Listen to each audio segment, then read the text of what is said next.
17 స్థానాల్లో 12 స్థానాలని గెలుస్తామని చెప్పి ఫస్ట్ తర్వాత 8 స్థానాలకి ఎందుకు పరిమితమైంది? మరి అధికారంలో ఉండి కూడా ఎందుకని గెలవలేకపోయాము? మరి ఎవరు ఫెయిల్యూర్? ఇన్ఛార్జెస్ ఉన్న మంత్రులు ఫెయిల్యూరా లేదా అనేది దాని మీద కురియన్ కమిటీ గెలిచిన ఎంపీస్తో కూడా సమావేశం అండి, అలాగే ఓడిన ఎంపీస్తో కూడా సమావేశం. కాంగ్రెస్ పార్టీ అధికారంలో రావటానికి రేవంత్ రెడ్డి గారే కారణం.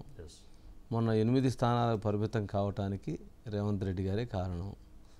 8 స్థానాలు ఓడిపోవటానికి రేవంత్ రెడ్డి గారే కారణం. ఇది ఎట్నుంచి ఎటు చూసినా కానీ సరే 9 స్థానాలు ఓడిపోవడానికి రేవంత్ రెడ్డి గారే కారణం.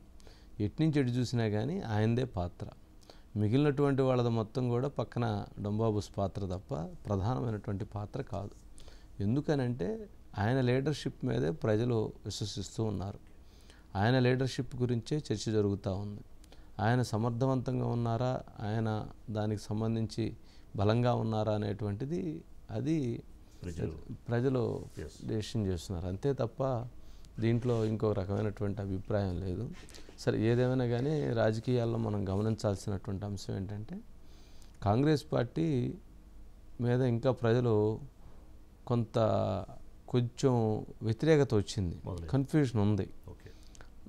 ఏదైతే ఇప్పుడు పొలిటికల్ సిస్టమ్ మీద వాళ్ళు జాయినింగ్స్ ఇవన్నీ పెట్టారు కాబట్టి తర్వాత అడ్మినిస్ట్రేషన్ సిస్టమ్ మీద పెట్టి అడుగులు వేసి వాళ్ళు ఏదైతే హామీలు ఇచ్చారో, ఏదైతే ప్రజలకు చేయాలనుకుంటున్నారో వాటిని నిర్దిష్టంగా టైం పెట్టుకొని వాటిని త్వరితగతిన చేయటం అనేటువంటిది చాలా ముఖ్యమైనటువంటి అంశం. అలా కనుక చేస్తే ఖచ్చితంగా రిజల్ట్ వేరుగా ఉండిద్ది అనేటువంటి భావన ఉంది.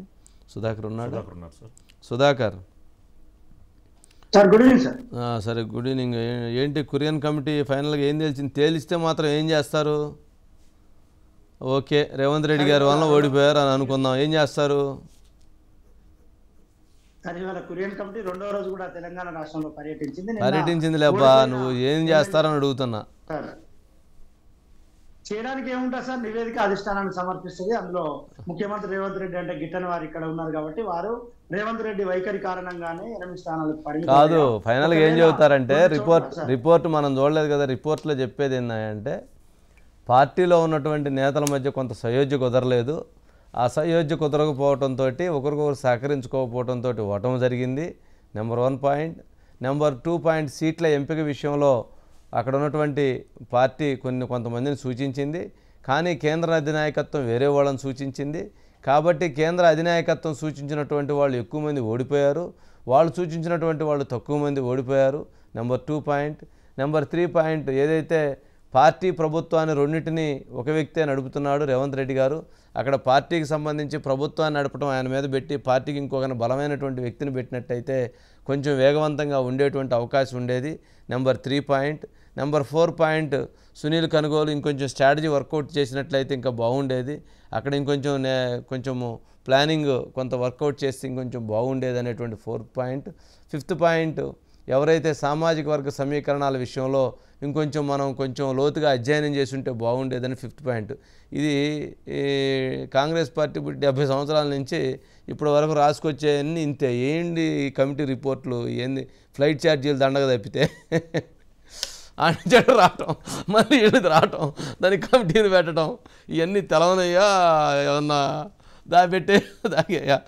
సరే, దానివల్ల రిపోర్ట్ ఇచ్చినందువల్ల వాళ్ళు కూడా ఏం చేయలేరు. ఏం చేస్తారు? అందుట్లో వాళ్ళు సెంట్రల్ గవర్నమెంట్ కేంద్ర పార్టీ ఇన్వాల్వ్ అవటం అనేది ఎక్కువైంది. అంత ఎక్కువ ఇన్వాల్వ్మెంట్ లేకుండా ఉన్నట్లయితే, అదేదో రేవంత్ రెడ్డి గారికి చెప్పినట్లయితే, నువ్వు ఎవరిని పెట్టుకుంటావు మాకు తెలియదు, మాకు ఇన్ని స్థానాలు ఇవ్వాలంటే ఆయన చేసుకునేవాళ్ళు. నువ్వు ఆ అభ్యర్థిని పెట్టకూడదని చెప్పి నువ్వు లీటర్ ఆడబోయి చెప్తాడు, మళ్ళీ వీళ్ళు పిలిపిస్తారు, ఆ అభ్యర్థి కాదంటారు, ఈ అభ్యర్థి కాదంటారు. సరే, చివరికి వాళ్ళు కాదు వీళ్ళు కాదని చెప్పి రోజు ఇదే కదా తతంగం అంతా. దాదాపు ఎలక్షన్ల ముందు 15 రోజులు ఇదే తతంగం నడిచింది. వాళ్ళు కాదని వీళ్ళు కాదని చివరికి నడిచేసింది. చివరికి అది అటు పోయి ఎవరెవరికో వచ్చినాయి సీట్లు. ఆ లోపు అక్కడ జరగాల్సింది బీజేపీ స్ట్రాంగ్ అయిపోయింది.